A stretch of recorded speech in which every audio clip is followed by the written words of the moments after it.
welcome to the jolly month of July. This is FCTV. It's our Poetic License Night, and we are taping live acoustic, live music, original music, poetry, and prose, and maybe some comedy tonight. I'm not sure what's going to happen.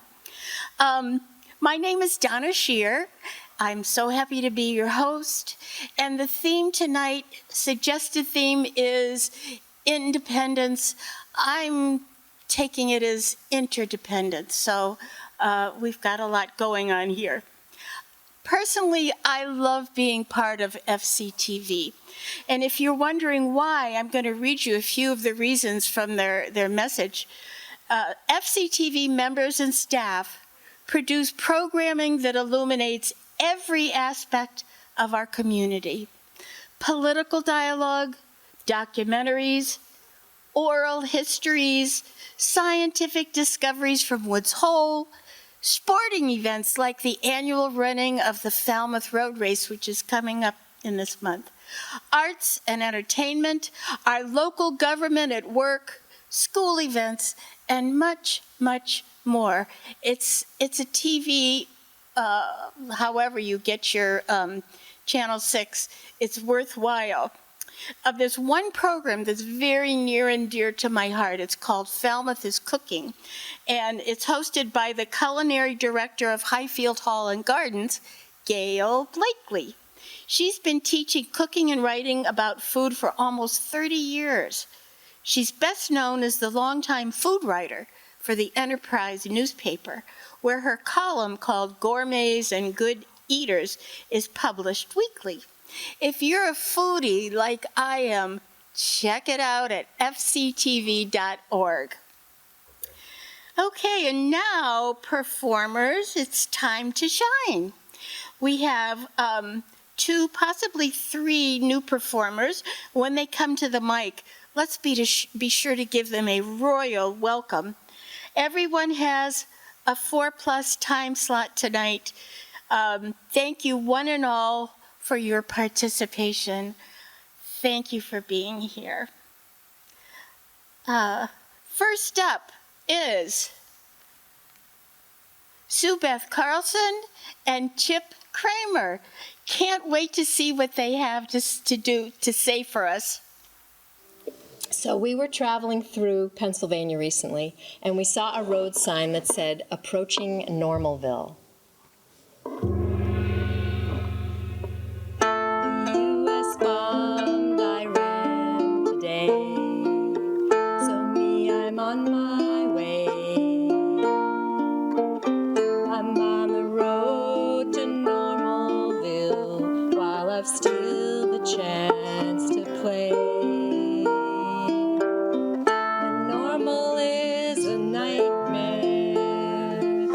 Goal is great release. Hope is traveling to that inner place of wisdom, joy, and peace. Wanna join me on this quest? Such ups and downs along this road. World is going crazy, can't wait to get to normal mode.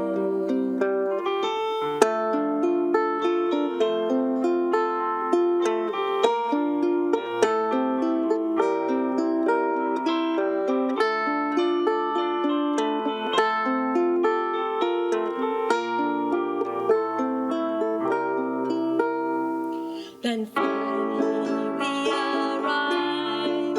It took just seconds driving through. We've left green hills and valleys, beckoning beautiful and true, for a tumble-down commercial scene, flashing on to nature's movie screen. Now I find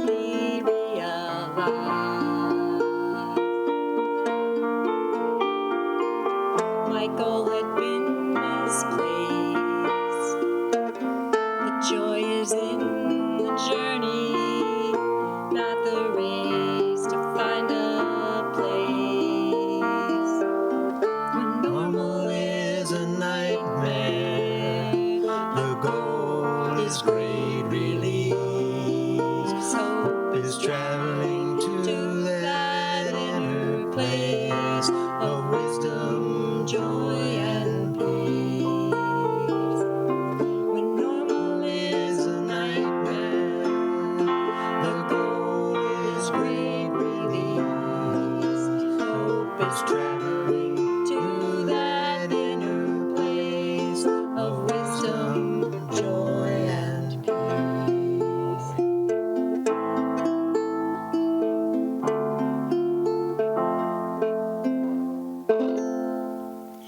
Yay! Yay! That was wonderful! Woo, woo, woo, woo, woo, woo! I have to say that I would like to go live in this wonderful town of which you speak. But of course, you were saying that it's what's inside us, our hearts, the peace and the love and the music and everything. That's the journey's end for hopefully all of us. So thank you so much for your wonderful, wonderful song. Okay.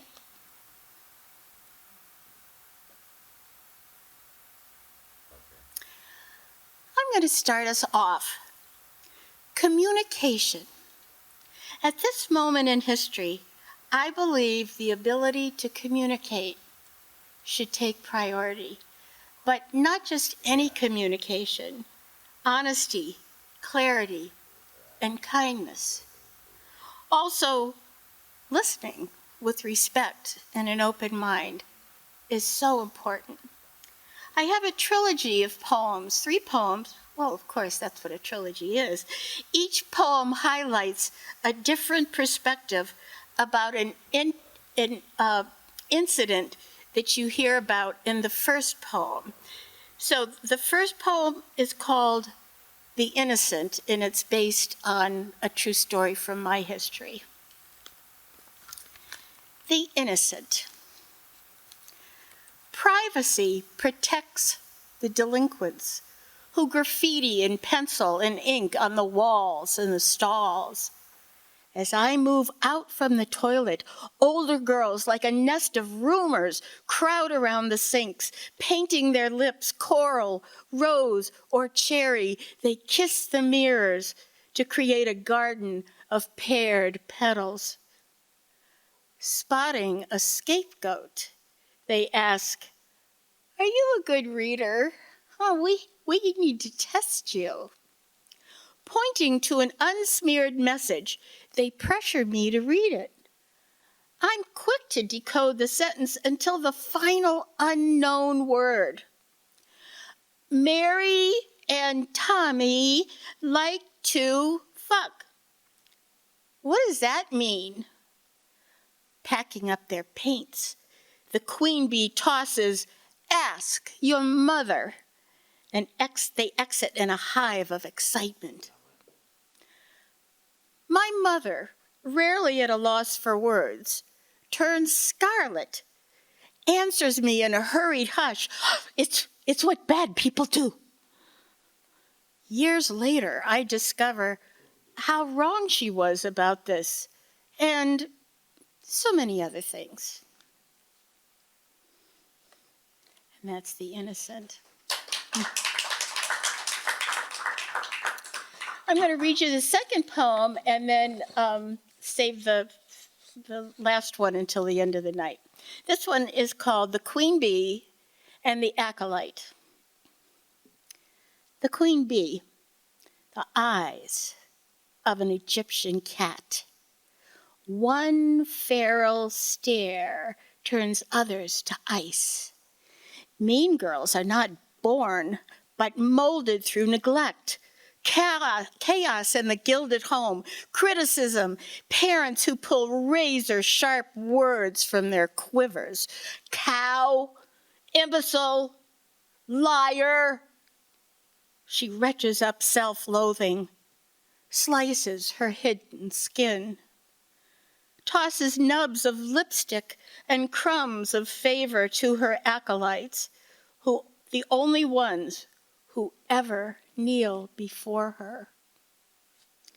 That was the queen bee and now the mouse, also known as the acolyte. Child of divorce, she lives in the shadows with her father.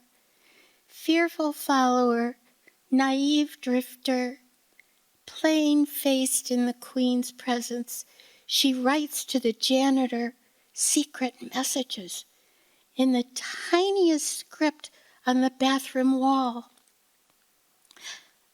I don't want to be a mean girl. And that's mine. That's my starting up. Thank you. Okay, now we're looking for Wayne Stuck. Here he comes.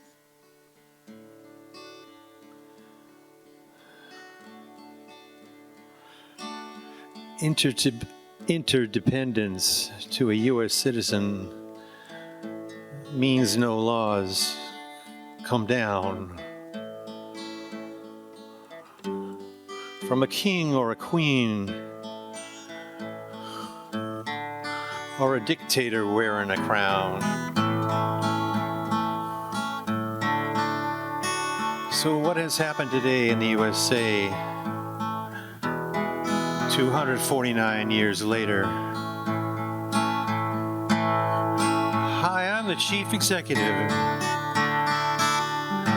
and due to a corrupt and cowardly legislative and Supreme Court, everyone must do as I say. I'm the enforcer who detains and deports folks with legal rights to be in the USA without evidence of their guilt, with cruelty to the hilt. I'll make DOJ and IRS threats upon elite colleges and universities, hooray, and run over the liberal racist commie free speak right of students, scaring most of us all today. We're gonna control the FCC, SEC, the FTC, forcing them to submit their requests to the White House Liaison Office for review.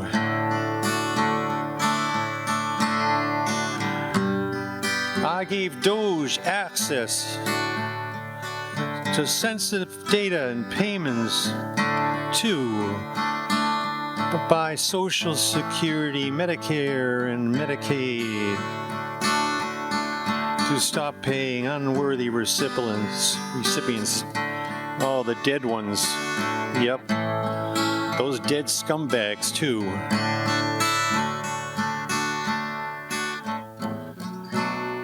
I'm halting grants for public health, education, and small businesses too. Infrastructure. There'll be no birthright citizenship. Wait, maybe Melania, huh? Oh, well, I never really liked her. I'll risk national security by taking us out from foreign aid gifts. I write threats to lazy federal workers to quit without even probationary pay. Workers starting today, I'll roll back healthcare costs. No vaccines required, just slightly higher. Drug costs, RFK inspired. Woohoo! I'll cut Pell Grants and NHA grants. Low loan rebates too. That That should curb those IQ folks from meeting so-called future challengers someday. I'll roll back EPA regulations, withdraw from Paris climate accords, saving us money by the hordes. Oh, who's responsible for Texas floods and catastrophe? Some say it's Biden's half-forgotten policies. Let's cut those small business grants, especially those for blacks and women, especially women seeking business loans. No reduced or free lunches for school kids. Why? They don't even work.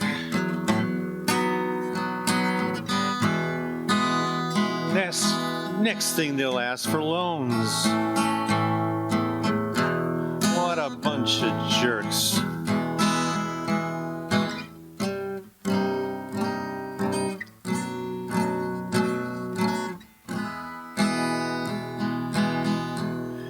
Tariffs on other nations sure pass costs on to the average Joe citizen. We'll fire excess workers. Now who made that big mistake? Our government looks at us as criminals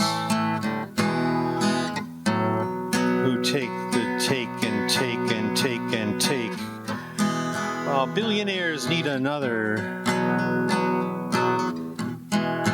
hefty tax break. God bless them what have. May they keep it and spend it their way. Sure feels like we have another who would be king of the USA today.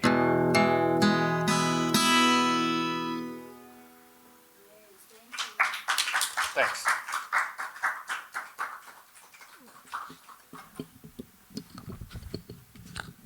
A diabolical laundry list of the place where we live in Washington, D.C., but it was almost like a panoramic scrolling, you know, of all unscrolling of all the things that we're seeing happen. So sad, but thanks, Wayne.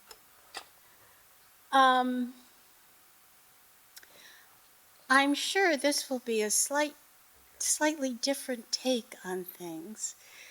We have a wonderful new performer to us tonight, Mr. J.D. Stillwater. Let's give him a big round of applause. Woohoo!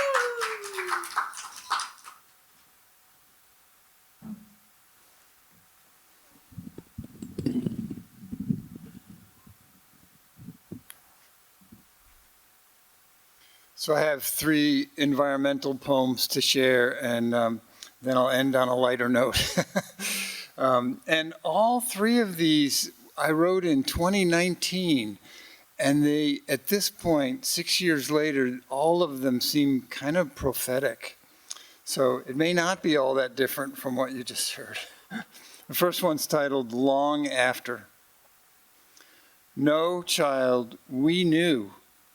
Before the rise, before the fire, before the coup, before the plague, before the war, we knew.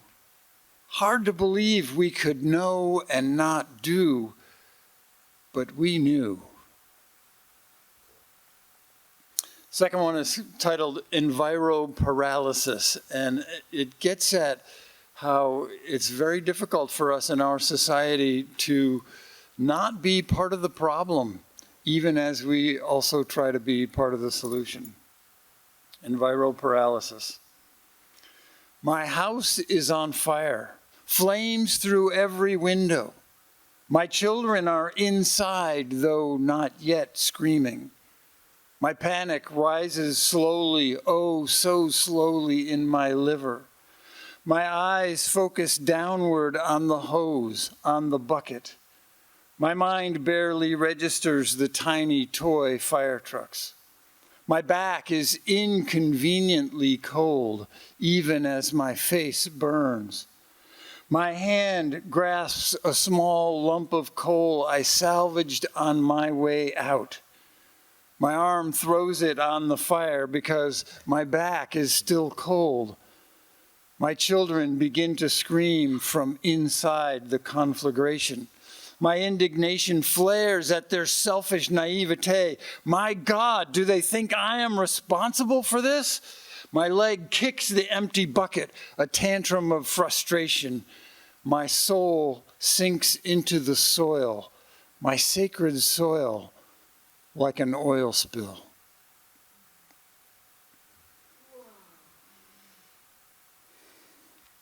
And the third one is titled, Not a Poem. This is not a poem. Desperate tropical families swarm north, hothouse survivors fleeing drought, famine. It is a plea. This is not a poem. 400 wildfires rage in Alaska and Siberia, bruising the skies of 3 continents. It is a siren. This is not a poem. Mountains of unspawned salmon die belly up on balmy Yukon stream banks. This is a requiem. This is not a poem. Flailing children's outstretched arms sink below savage brown floodwaters. It is a scream for mercy. This is not a poem. I fiddle with poetry while Rome quietly burns in my nice, comfortable furnace. This is a confession.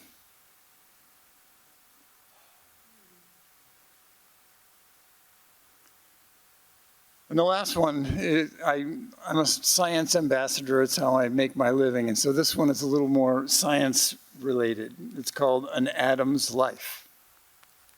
If carbon could choose, would it be a diamond or a daughter? There are entire planets of solid diamond. They do not smell like macaroni or squeal with laughter swinging between strong hands strolling through gentle breezes.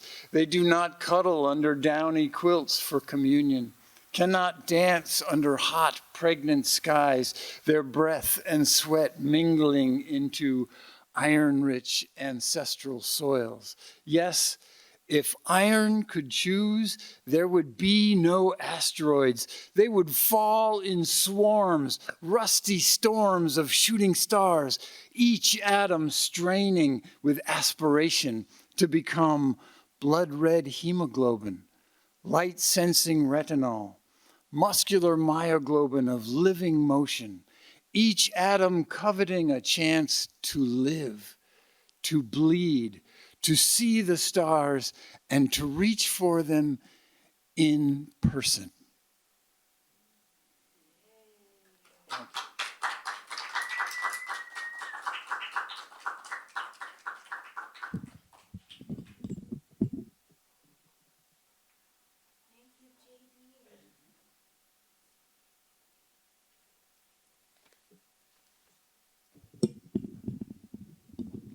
I was fortunate enough last Sunday to hear JD speak at the Unitarian Church.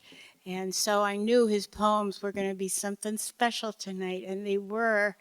That second poem you read, I don't think I'll be able to get the visual images that you spoke of out of my head. And that's the power of poetry to encourage people to want to change, because when you kept saying, this is not a poem and this is not, we got the real thing going on. So Absolutely wonderful. Thank you. Thank you, JD. And now, for another change of pace, John Jackson is going to, I hope you have a million limericks to There's a 4-minute limit. oh, well, you know, you could take a little bit longer today.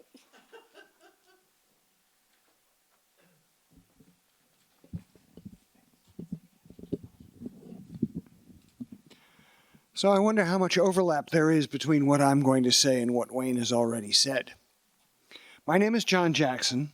I do Limericks of Protest, that's my blog, and I will report a bit on the news of the month, the low-hanging fruit from the headlines. An apparently successful attack took their nuclear goals off the track. The tactical error is igniting the terrorists.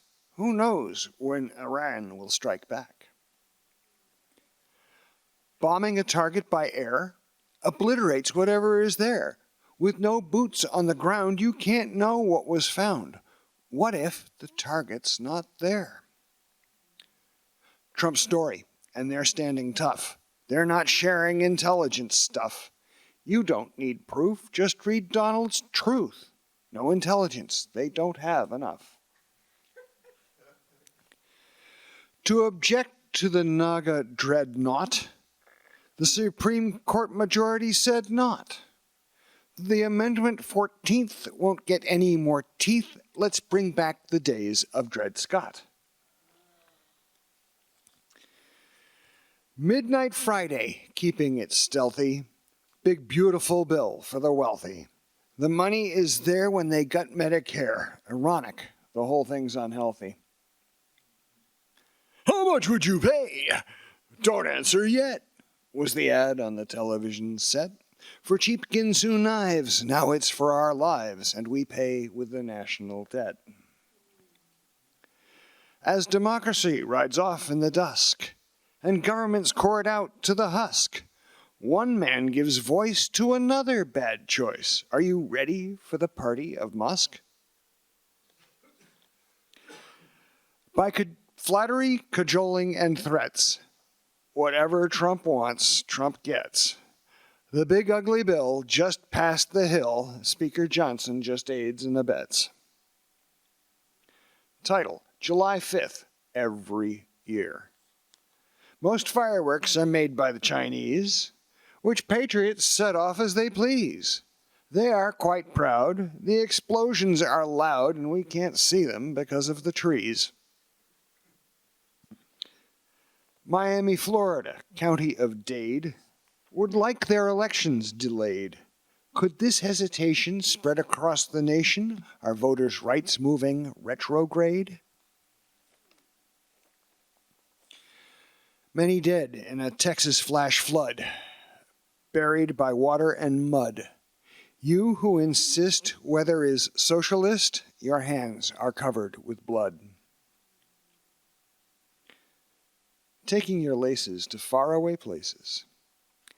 Each morning I look at the news, looking for good news to use. 2 decades past shoe bomber, things must be calmer. TSA says we leave on our shoes. ICE agents masked and deployed. USAID's been destroyed. They think it's so cool to be relentlessly cruel, the politics of Schadenfreude. We're reminded it's only a year since the candidate was shot in the ear. He's not shown us a scar, but things as we are, we know he's unable to hear. Epstein's mythical client files of elite socialist pedophiles. Pam Bondi would insist there is no such list, so his clients will not face any trials. Moscow sanctions, sending weapons to Kyiv. A turnaround, I do believe. There's no disputing he can't control Putin. Disloyalty's always been his pet peeve. Demanding rate cuts runs afoul of Federal Reserve Chairman Powell. The chairman respects what is cause, what affects, so Trump wants him to throw in the towel. And for today, we traditionally tout independence, but pass this piece on to your descendants.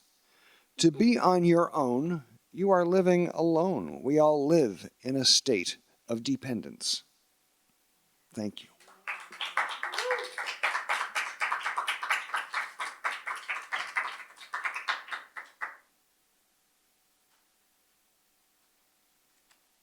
Thank you, John. Um, Flash flood one got me. That was a very powerful one, and I'm delighted that we get to keep our shoes on. I hadn't heard about that, so thank you, TSA. Oh, golly. Okay, well, and now we have another new friend, Ann Stillwater. Yay! Thank you, Donna. Hopefully, wow, it's about the right height. I am Ann Stillwater, visiting from Pennsylvania. Have you ever made a mistake? No, don't answer that. I'm sure you have. Most of my professional career as a registered nurse was in school nursing, and many school nurses work independently. They don't have anyone else in the office with them. And you know, people expect nurses not to ever make a mistake. A few years back, I made a mistake. Thankfully, no one was hurt, but it bothered me a lot. By that time in my life, I knew that if something was bothering me so much that it was destroying my peace of mind and I could not sleep, that I might want to look at it a little more deeply. So I started to research school nurse medication errors. That was in 2017, and there was so little published on school nurse med errors that I decided to do the research myself. It wasn't easy because of the stigma around nurses making errors. The search term perfectionism led me to the term second victim, and suddenly everything fell into place. Second victim was coined by Dr. Albert Wu in the early 90s, and reading about it led to a whoosh of relief. In healthcare, when a mistake gets made or things don't go as planned, the patient is the first victim, and the second victim is the healthcare provider. I went into nursing to help people, and when my mistake threatened the health of somebody else, I went into guilt and shame, made worse by perfectionistic individual and societal expectations. Yes, I was emotionally traumatized by having made a mistake. I found this is really common among nurses. There is a whole body of second victim knowledge from hospitals that help nurses heal from second victim experiences. Instead of slamming a medical professional who made a mistake, we deserve understanding and compassion. Because I was the first person to introduce school nurses to the second victim concept, my preliminary research was published in a peer-reviewed journal. And I continue to offer in-services to school nurses on the second victim and other concepts as well. Earlier this week, I learned that my paper has been cited 7 times, including June 2025. I'm so glad that my tough times led to helping others. This is one area where supposed independence and isolation lead to increased trauma. I am human. We are all human. Let's focus on sharing and caring instead of shaming and blaming, especially of ourselves. Thank you.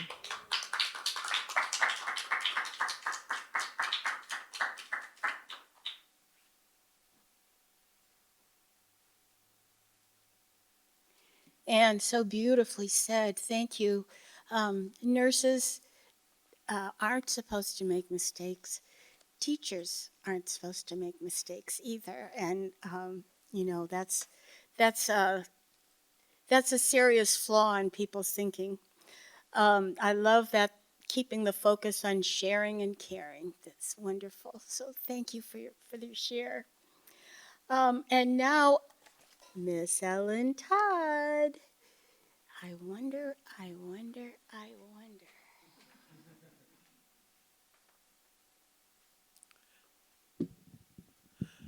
I'm Ellen Todd, and I typically write on some subject that appeals to me that's sort of related to today's topic. So, on independence. Our country took its first steps towards independence 250 years ago. We've hit quite a few bumps along the way. Today, many of us are worried that we will lose the democracy that we fought for years ago. To keep our freedoms, large and small, we need to remember how to work together even when we don't always agree. This isn't easy when political leaders use derogatory names for those who disagree with them, and when people on both sides of the political spectrum call each other by derogatory names.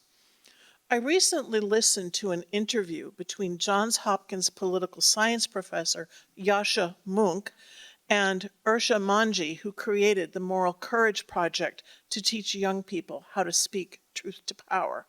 They talked about understanding each other in turbulent times.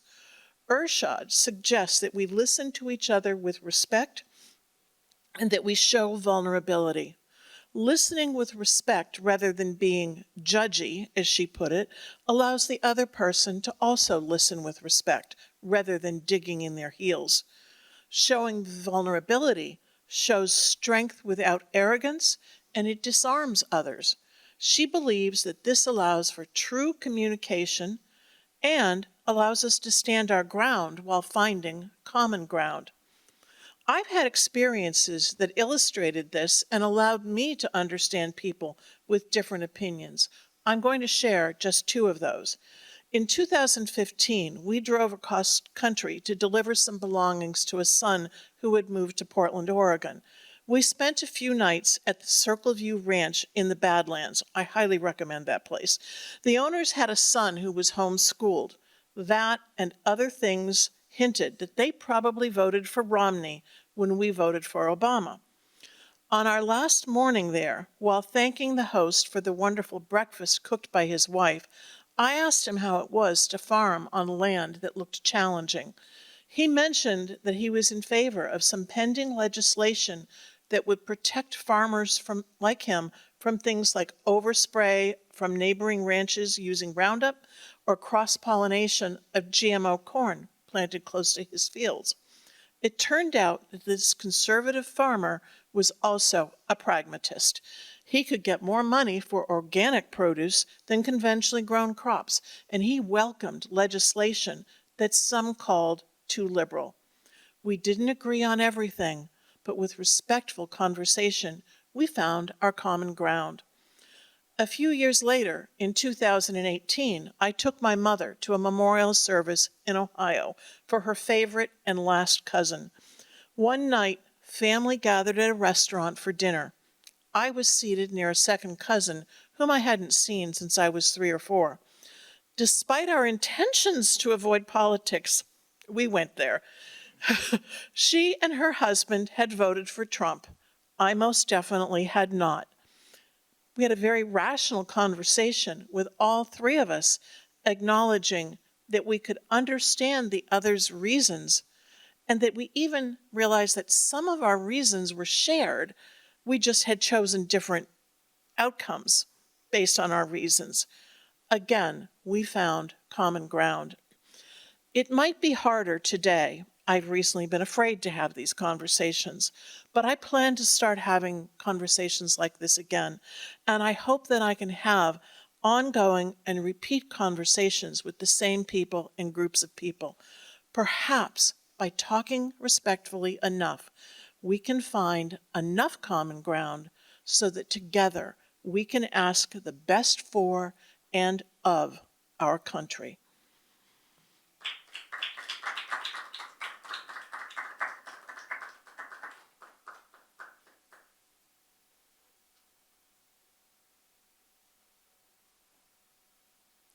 Thank you, Ellen. Truer words never spoken. It's just so, I love listening to your ideas. Through sermons and poetry and, spoken word, you are a wonder, my dear. Thank you. Well, I promised that third poem, didn't I? So, the final poem in my trilogy is called The Janitor Never Gives Up. The janitor never gives up. During the day, he hears the girls like untamed birds chattering, flitting, flirting with the mirrors as they plant waxy kiss prints on the shine. Nightly, he is just a man invading the territory of females.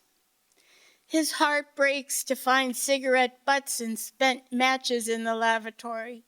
He fears their impending future of wrinkled skin, blackened lungs. His wife died of cancer. If he could, he would sit them down, warn them.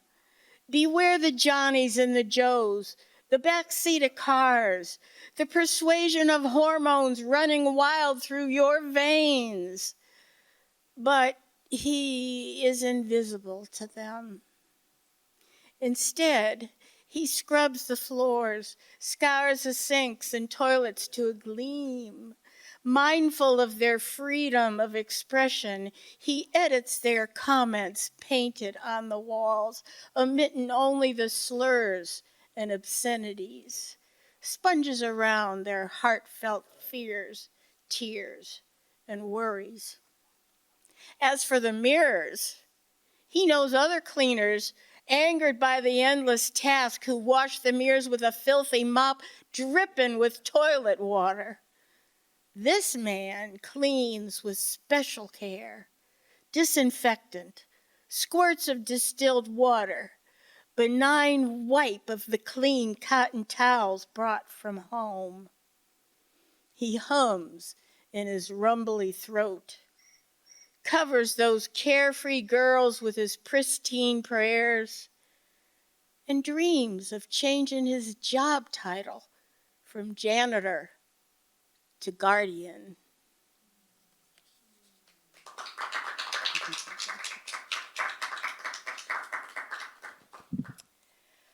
Oh my gosh. Well, what a lovely night we've had.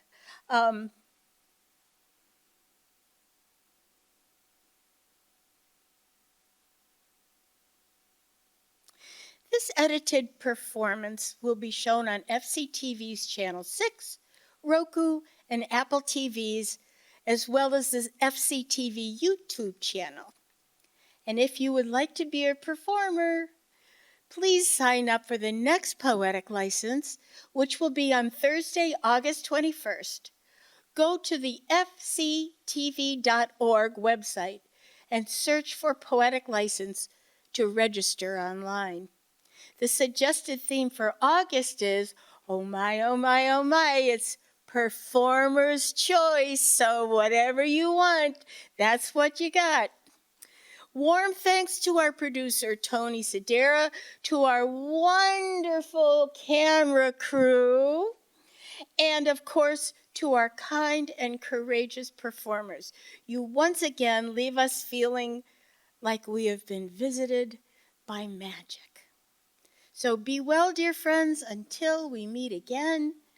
Peace and shine on. Oh. Mic drop. Mic drop.